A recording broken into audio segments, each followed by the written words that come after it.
Tonight, MERS, SARS, bird flu, mutating superbugs are threatening to wipe out mankind. Do we think we rule the planet? No. They rule the planet. Their attack is always vicious. The majority of the exposed people will die. It could lead to a viral Armageddon, a biopocalypse. If you've got the lab, if you've got the scientists necessary, effectively you could come up with a zombie-type virus. Whoa. And it could be your next-door neighbor who starts it all. You need a table and a sink, and that's a laboratory. Once the biopocalypse strikes, we may not know what hit us. What the hell is that? Until it's too late. You're going to have a huge death toll before you ever catch up with it.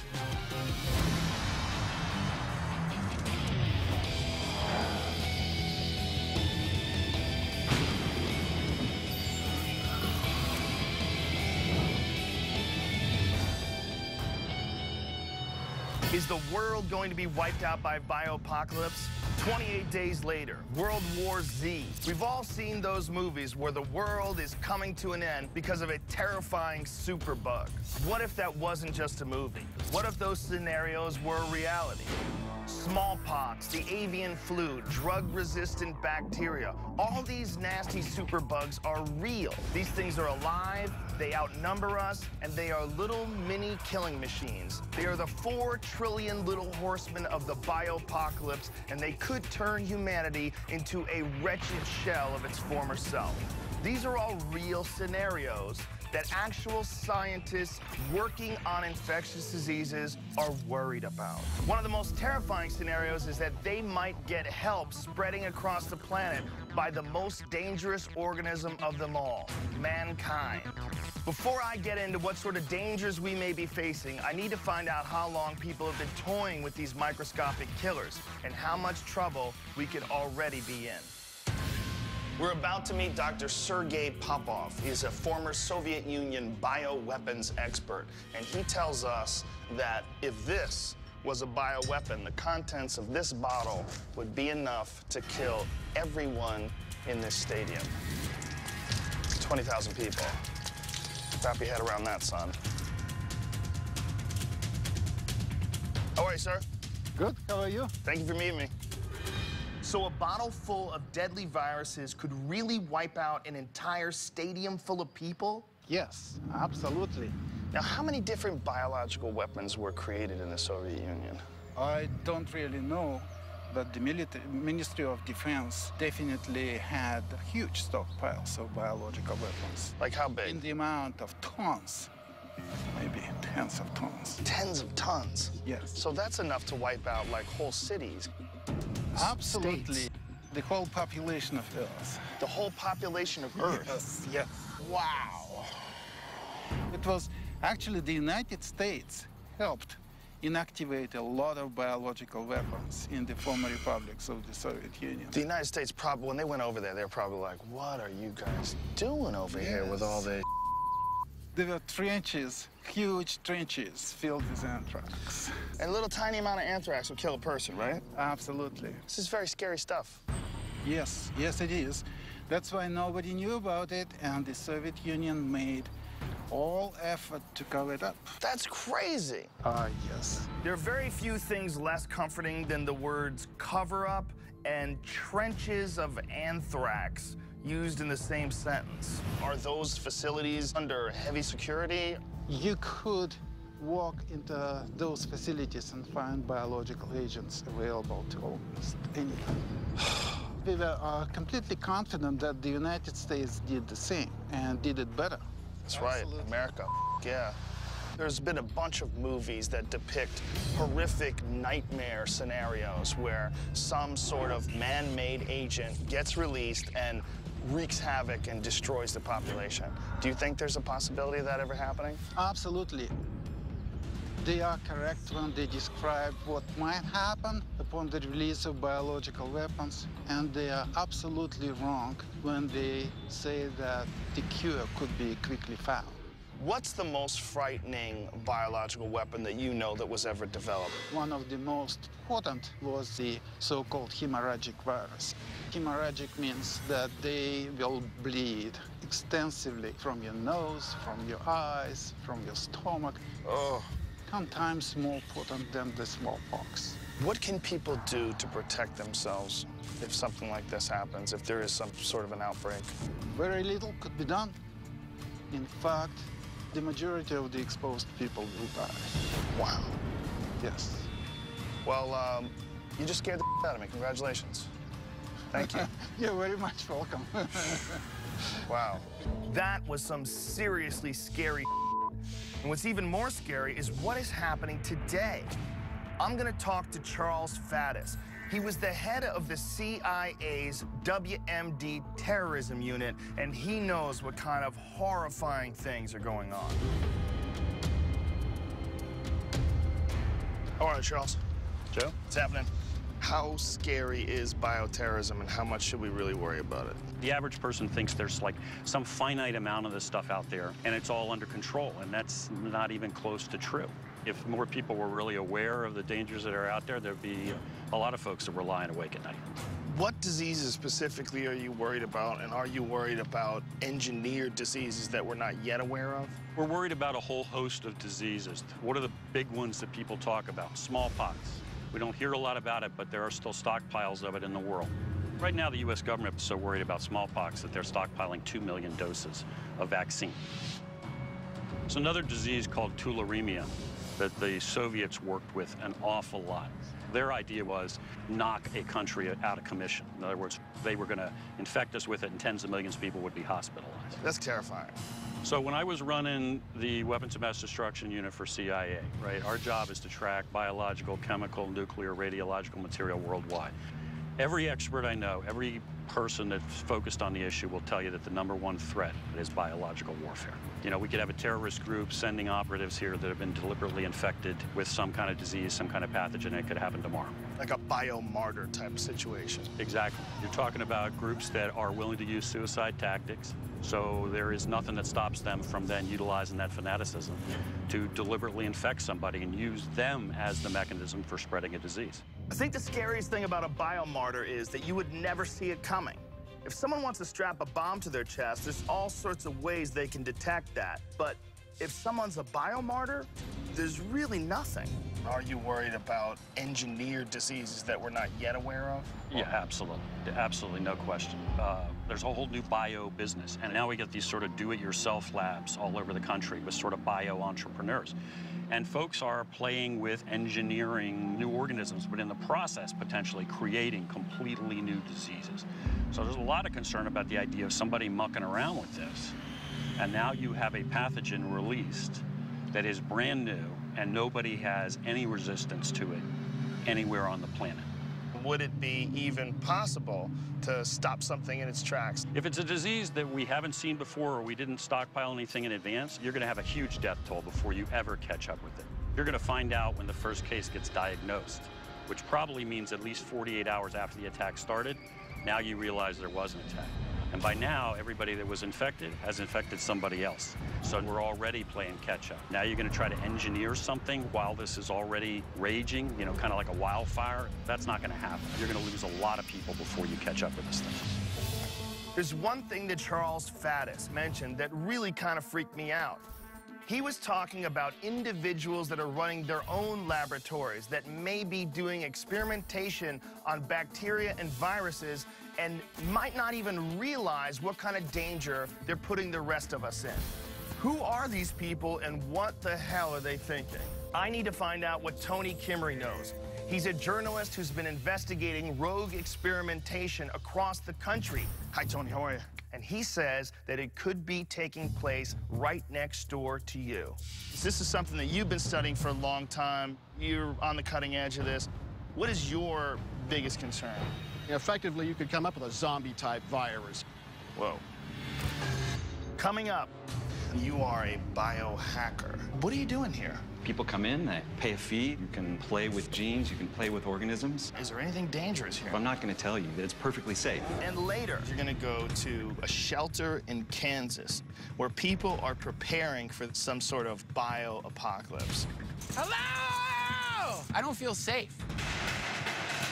At the moment of truth, be that a viral pandemic or nuclear, I got a place to go. 7 billion people on the planet do not. I'm dying!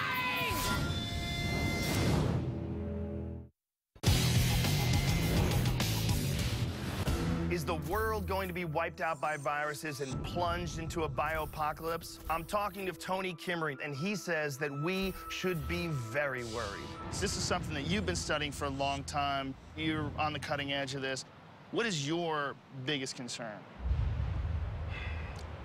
This new threat now is the do-it-yourself biology labs. What exactly are these do-it-yourself labs? It's a global community of citizen scientists, amateur biologists, do-it-yourself bioengineers, and for very little money, you can create your own lab. What is the kind of damage that one of these labs can do? They're dealing with potentially seriously pathogenic materials. They're not regulated. Who knows who's coming and going? And these same resources that are available to the biopunk community are also available to terrorist organizations and rogue states.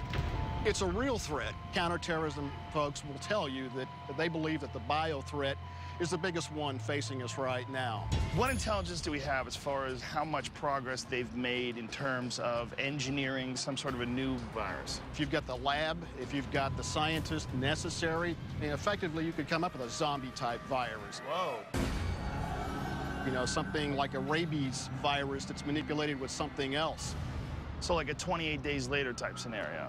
If it's well-resourced enough and they're the right people with the right knowledge, then you've got a real problem. So these type of labs have the capability of producing a pandemic virus. There's a lot of classified information out there, but the CIA, they've been following this. They have determined that there are some that have been able to develop some dangerous pathogens from scratch, whether hybrid or designer or the next influenza pandemic virus, and then spreading it around. That's got the greatest potential for killing a lot of people outside of a small tactical nuclear weapon. So someone is going to come along, create some sort of a virus that we really haven't had any exposure to yet, infect someone, they enter into a large population area, and then it spreads. Whoa. Okay. All right, guys, here we go. You ready? I met with a guy named Anthony Kimmery, and he is essentially an expert on infectious diseases. And one of the things that he's concerned with is biopunks. They're people who experiment with biological agents. They set up laboratories, and they start experimenting with different things. Oh, God. Right now in some basement, there's some guy with a mohawk fiddling around with the bubonic plague. By the way, a lot of the punks I know, they don't need to order some bacteria or virus. They just need to take their pants off in a bathroom, and that spreads disease. Well, listen, man, I'm going to talk to Rob Carlson. He's a PhD from Princeton and a bio-entrepreneur, and he apparently is going to reassure me that this is not something to be concerned with, and that what they're doing is they're trying to create beneficial things. They're not trying to ruin the world. Right. And what you're going to do is you're going to go to a shelter in Kansas where people are preparing for some sort of bio-apocalypse, and they have set up this refuge. Is this an above-ground place? Oh, no, no, no. You're going to go deep into the center of the earth. Really? Yeah. You're going to talk to a PhD from Princeton, and you're sending me to an underground cave? Listen, dude, you're going to go to Kansas. You're going to have a good time.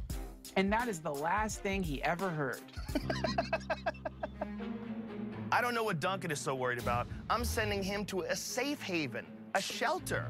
I'm the one who has to go to a shady laboratory filled with viruses and bacteria. But the only way to find out what's really going on is if I go look myself. We're about to go into a real live biopunk lab, and inside this lab is Rob Carlson. He has a PhD from Princeton. He's one of the founders of the biopunk movement.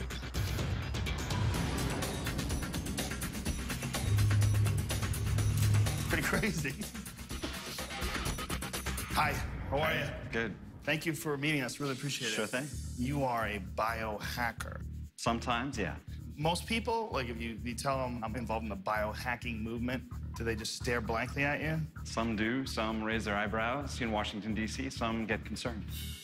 What is the concern? If you have biology in a garage, then some people think it's going to go to misuse, maybe. Well, this place has rock-solid security. Oh, no, it doesn't. There's wide open doors. What are you doing here? What am I doing here? What is anybody doing here? What's the purpose of this? People come in, they pay a fee, they do their project. You can play with genes, you can play with organisms, and they might be working on anything. Just anybody, all they have to do is pay a fee? Do you like do any sort of background check on these folks? Well, I don't know what sort of background check you think that might be appropriate there. But, I don't know. But do you do a background check when you get a driver's license? No, you do not. So what he's saying is because you don't need a background check to get a driver's license, you shouldn't need one to run a biolab? Well, the last time I checked, you can't start a pandemic apocalyptic zombie virus by commuting. In this case, right, there's some safety training, and people who are responsible for the place are keeping track of what goes on here, and they are talking to people, and they're looking over people's shoulders. But the security part doesn't bother me so much in this case. Wow. And I'm not the only one doing it. There are a lot of people out there who are trying the same sort of thing. So what's interesting to me about that is that I can make it as every other kind of company in our economy in my garage doing biology. Is there anything dangerous here that we need to be concerned about? In this lab, probably not. Probably is a strange word to use there. Well, there's always a potential for something to happen. You know, cooking in your kitchen, you've got sharp knives around, there's always a potential. So I'm not going to tell you that it's perfectly safe. Okay, so we don't have to worry about the organisms. It's just being around a laboratory that could be potentially slightly dangerous. You don't want to lick things, you know? You No don't licking. You don't want to eat the stuff that's sitting No on the bench. eating.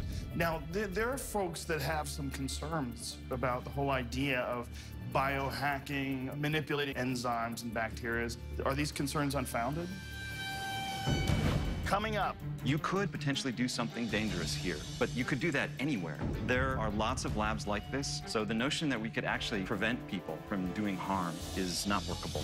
And later. It will be ugly out there. The world's going to be devastated. It's going to be terrible. This is a Noah's Ark. And you'd be willing to shoot people to keep them out.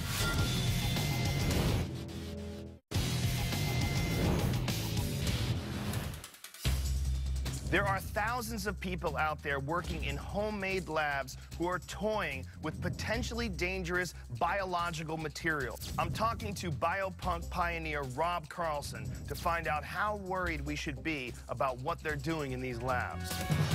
There are folks that have some concerns about the whole idea of biohacking, about manipulating these biologies, these enzymes and bacteria. Are these concerns unfounded? In a place like this, they're unlikely to have access to or unlikely to be playing with anything that's a potential human pathogen. And I would hope that nobody in a garage or in a space like this does that.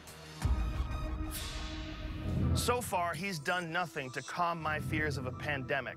And he is going to give me a tour of a do-it-yourself laboratory so I can see what's going on and whether or not I should be worried. I relish any opportunity to wear goggles and rubber gloves. Now, when you see beakers and labs in LA, downtown, you think meth. Right. Is that a concern? Like, what if someone comes in and they've got a box of cold medicine and they're looking kind of sketch? Presumably, the people who are in charge of any of these spaces are looking out for that. Okay. But it's also true that, you know, law enforcement is looking out for that. The last thing we want is to create underground labs where people are playing with biology. How much would it cost to set up a lab like this? A few $1,000s tops. Is there anything illegal about this? There's nothing illegal about this. Okay. All right, so what kind of stuff can be done here? In this space, we have art projects, we have a couple startups, and we have people who are just curious, like Joe Biohacker, who is in fact in real life a trained molecular biologist who knows what he's doing, but he hangs out here in this hackerspace for projects that he thinks are interesting, and maybe he can't get funded to do at a university, or he's just doing for the fun of it. That's just wild scientist style. Woo! You see when he throws those little plastic caps over his shoulders? That's the scientist version of doing a burnout in a parking lot. Totally unnecessary, but looks cool. Now, the real concern amongst people who are looking at these labs is biology being manipulated to the point of becoming a weapon, whether it's some sort of a new disease or some sort of a combination of diseases. Is that of any concern in any of these laboratories across the country like this? What they're doing here, it's very straightforward. You could also potentially do something dangerous here. Gotta be honest about that. But you could do that anywhere. You need a table and a sink, and that's a laboratory. So the notion that we could actually prevent people from doing harm by closing down labs like this, stopping people from working like this, is not workable. It's the drug story all over again. So if we outlaw tables and sinks, only outlaws will have tables and sinks? That's exactly right. You know, the only way you can actually outlaw producing drugs is to outlaw chemistry. Okay. Not gonna happen. If you came in off the street, you brought all the raw materials with you, you could potentially do something bad here. Between new emerging diseases and mankind's manipulation of viruses, our world might be headed for a biopocalypse. I just hope that Duncan's found a nice, safe spot for us to ride out the viral winter if a biopocalypse does occur. I'm in the middle of Kansas, driving to one of the largest bomb shelters in America. Vivos. This used to be a storage facility for the United States military, but it has now been converted into a place that can withstand a biopocalypse or any other gigantic catastrophe. Hello? Oh, no one's here. Great. I don't feel safe. Hello? I'm dying! This is what happens if you're friends with Joe Rogan. What a wonderful place to spend the end of the world. Thanks, Joe. On the other hand, I know where I can come if the hits the fan.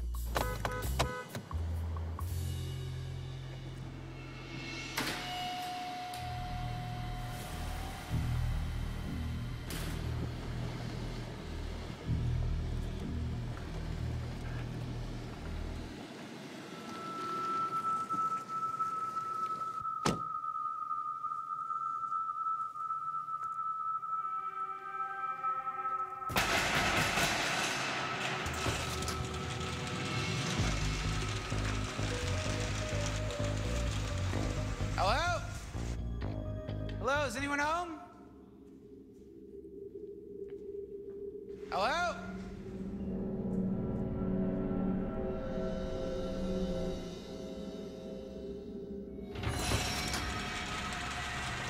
Hi, I'm Duncan. Duncan, Robert Thacino, welcome to Vivos. Thanks. What is this place? It's the world's largest private shelter. It's carved under a limestone mountain in the late 1880s. So this thing has already been here 120 years, withstanding the test of time. Wow. And now it's here for what reason? We're converting it to a private shelter for our members, that they may come here at the moment of truth, be that a viral pandemic or nuclear or whatever it is. We'll survive underground here for a minimum of 1 year without having to return to the surface. You have a year's worth of food here. Years worth of freeze-dried meats. We have a hydroponics area. This is another area for aquaponics. And then we have food storage here. So this is completely self-sustaining. Yeah, this facility could continue on indefinitely.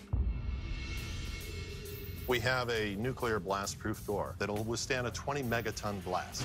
20 megaton. What about germs? What about viruses? Right behind that door, we have another set of doors that are airtight, pressure-tight, and watertight. Nothing gets in. In fact, no water. We could be submerged under several hundred feet of water, and it won't come in. But this doesn't look to me like a regular bomb shelter. Here, you've got a wine bar, hot tubs. You have hot tubs in this bomb shelter. We are trying to make it as comfortable as possible, including your own RV. We don't actually build out apartments or bedrooms or suites or anything. People drive their recreational vehicle directly in through the blast doors and park. How soon do you think something like this could happen? It could have happened 5 minutes ago. We don't know, but here's what I do know, that I got a place to go. Right. While 7 other billion people on the planet do not. Can you walk me through what a viral pandemic might look like? People that aren't prepared have to look forward to hell on earth. It will be ugly out there. You know, I've had people say, why would you want to survive? The world's going to be devastated. It's going to be terrible. Well, the one good thing about a pandemic is maybe it only affects human genes and humans. It doesn't affect animals. It doesn't affect nature, the water, the sky. Everything else is pristine. So to say that we're going to go out to something that's terrible, the earth has been scorched and it's ugly, and why would you ever want to live, isn't true. You know, why wouldn't you want to be a part of the next rebirthing of the earth? I've been hearing about these biopunks who have started their own laboratories and are altering viruses. Are you worried about them starting up some kind of global pandemic? Absolutely. There's not only that threat, there's dozens of threats. And to not believe it is naive. Who has the final say? The shelter director? You. Maybe. Maybe I'm not. At this point, I am. And you'd be willing to shoot people to keep them out? We'll be willing to protect the facility to save our members. Coming up. This place is operated tight because it has to be. If it isn't, you're going to have chaos. This facility is a Noah's Ark. Where's the wine bar? And later. We will never win the war against microbes. It's not winnable. They rule the planet. These bacteria are now killing people, and we can't stop it. We're on a treadmill. There's no end game. Wow.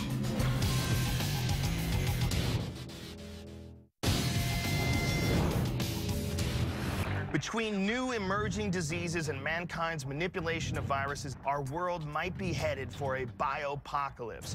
I just hope that Duncan's found a nice, safe spot for us to ride out the viral winter if a biopocalypse does occur. I got a place to go. Right. While 7 other billion people on the planet do not. Who has the final say? The shelter director? You. Maybe. Maybe I'm not. At this point, I am. And you'd be willing to shoot people to keep them out? This place is operated tight because it has to be. If it isn't, you're going to have chaos. This is amazing. Can you take me on a tour of Vivos? You ready? Yeah, let's see go. it. Where's the wine bar? Let's go exploring. Let's do it. So we're cruising along inside an underground cave mountain. It's the same square footage as the Empire State Building. Wow. How many people will eventually live in this place? Well, we're planning 5,000. Could be a little more, but quite frankly, we could even double that. You know, the thought is this. These people may very well be the next genesis to restart this planet. Effectively, this facility is a Noah's Ark. Wow. Check, check. Check, check, check. All right, ready? So what did you think about the underground shelter? It was definitely the creepiest place I've ever been in my life. We ended up driving into a hole in the side of a mountain in this massive limestone quarry with a man who compares himself with Noah and says that this place is going to be a new ark. They call it the new Genesis. Where it gets really weird is you ask him, like, well, who's running this thing? Like, who gets to make the decisions? It's like, well, you know, we'll see about that. But you know who's making the decisions. Him. Yeah, him. So he'll be king of the world. He is going to spawn. The one problem with the whole thing is that all that was down there was like 5 RVs. They hadn't developed much of it at all. The wine bar wasn't there. The hot tubs weren't there. The nightclub wasn't there. It was mostly just an underground cave that hadn't been developed yet. So if something awful happened right now and you'd bought space in there, you'd pretty much just be going to live in a cave. What if a worldwide plague does break out and you had the choice between being on the outside and risking your life, most likely dying, or living with these guys in a hole in the ground? What would you choose? Oh, tie me to the telephone pole and let the vultures eat my eyeballs out. I don't want to live in that underground RV park. I'd rather get eaten by wild, ravenous dogs. It's absolutely terrifying to think that if you wanted to turn humanity into a bunch of raging, hemorrhagic maniacs, all you would need is 1 drop of the right deadly bug. It's a horrifying thing. I'm going to talk to Dr. Brad Spellberg from the Harbor UCLA Medical Center. He's an infectious disease specialist, and he's going to tell us where the real danger is. First of all, thank you very much for doing this. You bet. Now, knowing what you know and being an expert at this, what scares you the most? The most terrifying thing that I am seeing is bacteria that we can't treat with antibiotics anymore, that have set medicine back 80 years, and patients are dying of those infections already. These totally resistant bacteria that are in hospitals and nursing homes are now spreading in communities and killing people, and we can't stop it. Did you see World War Z? I have not seen it yet. The concept behind the movie is that there's a disease, and this disease turns people into zombies. Some rabies-like form of a disease that turns people into mad dogs. Is that possible? One of the scariest things about being in infectious diseases is that every few years, something pops out and you go, oh my God, how did we not know about that? So, you know, HIV popped out in the early 1980s. Where was that before, right? SARS, monkeypox. Now, we have this Middle East coronavirus now that's killing 50% of people it infects. And it just popped up in the last year or two. That's one entirely feasible doomsday scenario that a lot of people are really worried about happening right now. See, we think we rule the planet. No, microbes. They rule the planet. They formed the atmosphere of the planet. They've been around for 3.5 billion years. They formed the atmosphere? Yeah. They live at the bottom of the ocean. They've been found alive a mile down the Earth's surface in solid rock. No matter what we throw at them, we will never win the war against microbes. It's not winnable. We have to keep a pace. We're on a treadmill. There's no end game. Wow, that's a fascinating way to look at it. So we have to keep our endurance, and we have to constantly throw attention and money at this in order to just keep the population alive. Absolutely. And in fact, microbes are the most adaptable things on the planet. The future of humanity and microbes will likely evolve as episodes of our wits versus their genes. They're still using their genes to adapt, and the scary thing is we've kind of stopped using our wits to keep up, and that's why we're having this antibiotic superbug problem right now. You know, each time you go back to the well, you got to come up with the next generation thing. It's getting harder and harder to do that. The low-hanging fruit is plucked. What an incredibly complex problem, because on one hand, you have these organisms that are essential for life, can live in these insane environments that other life forms can't exist in, and yet they also kill us. You know, people say to me, how far away are we from the iceberg? The ship has hit the iceberg. If these bugs spread, which they may well, that's when the lifeboats go under and we all drown. Coming up. I found what I thought were cactus spines in my arms. I don't know what they were. We were seeing these odd fibers in our skin travel across my eyeball. Oh, yeah, I do see a scar. And later, this was extracted from a woman's body. There's some fibers. Okay, what the hell is that? Start in any of the countless labs sprinkled across the world. But even without human intervention, these tiny mutating microbes keep finding ways to adapt and thrive. They continue to resist medication and figure out ways to spread. How in trouble are we? It's very spooky talking to these guys about diseases and the potential for some sort of a gigantic worldwide pandemic. I never thought it was a real possibility. I never really considered it. It is terrifying to think that there are new diseases and mutations sprouting up on a daily basis. Have you heard of Morgellons? Yeah, I've heard of it. For folks who haven't, I've posted a bunch of research about it at sci-fi.com. It is some sort of a new phenomenon that many people dismiss, including legitimate doctors. I've talked to a legitimate doctor in the field of bioweapons, and I said, what do you know about Morgellons? He's like, oh, Morgellons. You know, a lot of those people are crazy. Now, I've talked to some of these folks that have this disease, and it's not all crazy people. We got a hold of this video of this woman, and she needs help, and she doesn't want her identity revealed. Just check this out. Hi, Joe. I've had a disease they call Morgellons for about 15 years now. Strange fibers that aren't able to be identified come out of my body, and I sure would like to have some help finding out what they are. I've got a little handheld microscope, and I can show you a picture of what's on my skin. This is a typical fiber that we have. Oh, there's a black one. Oh, and there's one of those long ones. The stuff that's actually on my hand is like a callus. Joe, I'm going to give you all the slides that I've kept for so long, and please just look at it. And not just for me, but for a whole community of people that are being knocked out of society. Morgellons is another example of strange things that can happen to the human body.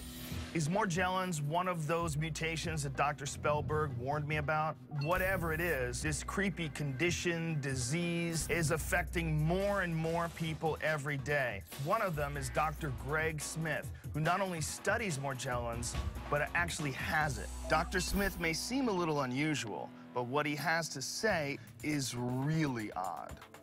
Public knowledge about this disease needs to just continue to be expanded. How did you realize you had it? I found what I thought were cactus spines in my arms, but they don't really look like cactus spines. As a physician, I've studied all the anatomy and the physiology of the skin, and this wasn't normal at all. Like, what kind of odd stuff was happening? We were seeing these odd fibers in our skin, as well as other unusual things. I don't know what those things are. I don't know what they were. But I happened to get one of these little specks in my eye. Okay, so I took my glasses off, went in and looked at my eye, and this was totally the most bizarre thing I've ever seen in my life. That piece of fluff traveled across my eyeball. It hurt like a son of a gun as it went across the cornea, and then started digging in right on the edge.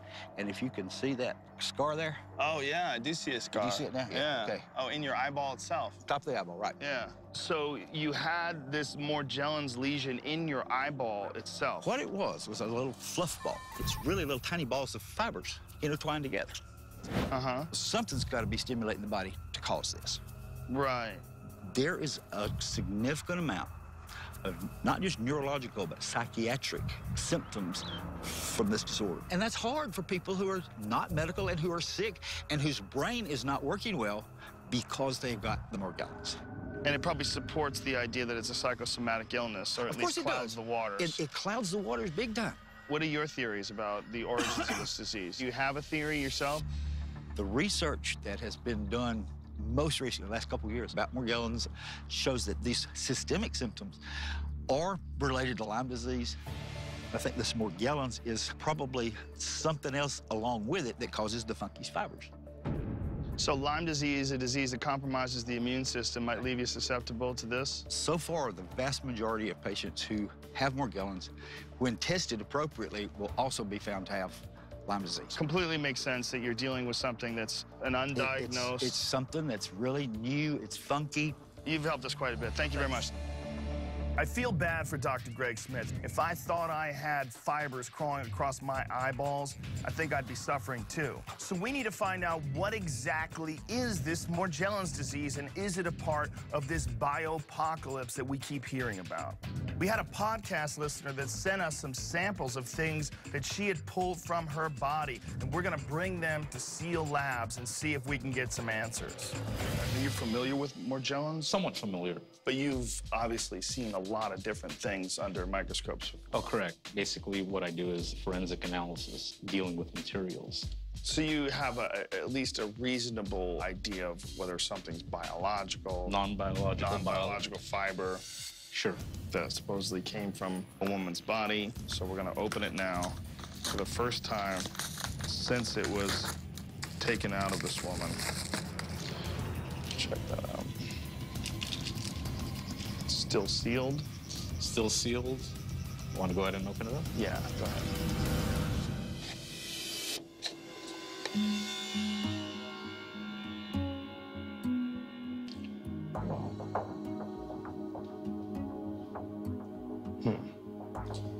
So over here, we're at 50X. There's several objects. What we can do is kind of first look around, see what we see, if there's anything that stands out. On first glance, what does this look like to you? There's some fibers there. Does it look like hair? I mean, what does it look like plastic, if you had to guess? Usually hair leaves certain indentations as it's growing. Sort of like, almost like bark, right? Bark, and this one looks very smooth. Very uniform. Very uniform. Wow, that's really weird. See what we got here. That looks very different. And when you look at it over here, it's almost like some type of coloring on there. Very different from the other sample. Very different. Okay, what the hell is that? That, I have no clue.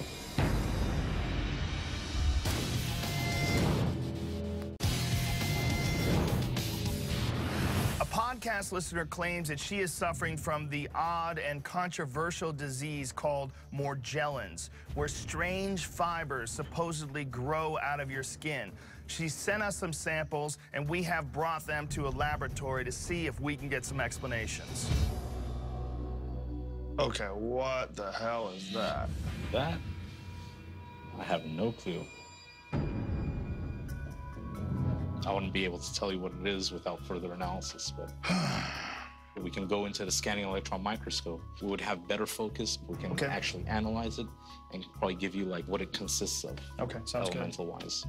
If he doesn't know what he's looking at, I sure as hell don't. So we're gonna have to look at this in a more powerful microscope, a scanning electron microscope that can magnify up to 100,000 times. And hopefully it'll shed some light on what was sent to me. Do you ever think that when you're working here alone, that maybe there could be an accident and you could develop superpowers? Yeah, sometimes. I would. That's all I would think about. Wow. So what are we looking at here? Like, this is what magnification? Right now, it's 290, and I'm making a couple of adjustments. This is 1600x. Wow.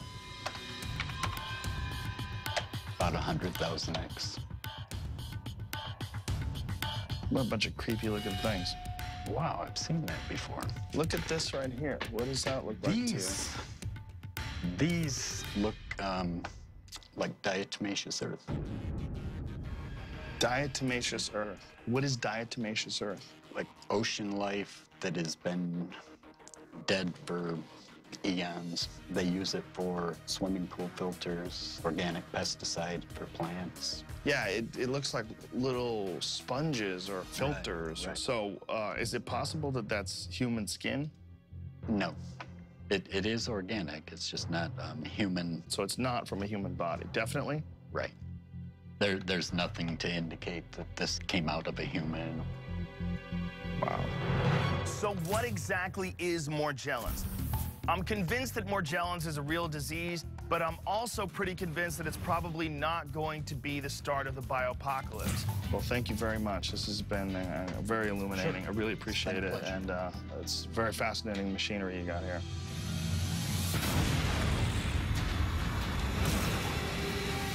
Here's what I learned in my journey. Our bodies are not just an individual organism. We are an ecosystem of literally trillions of organisms. That's what makes a bioapocalypse possible. When you talk to people that are in the know, they'll tell you the biggest threat to mankind isn't nuclear war or terrorism, but it's biology itself. The smartest minds in the world literally have no idea what's coming down. As soon as they come up with a cure, the bugs mutate and find their way around it. The bottom line is that this is a war that will never be won. We just have to hope that we win more battles than the bugs do. Where is Rogan? Why do I get sent to these kinds of things? Hello? This is the kind of place where satanic children drag you into the corn and sacrifice you to ancient gods. I'm dying! I'm more of a beach guy.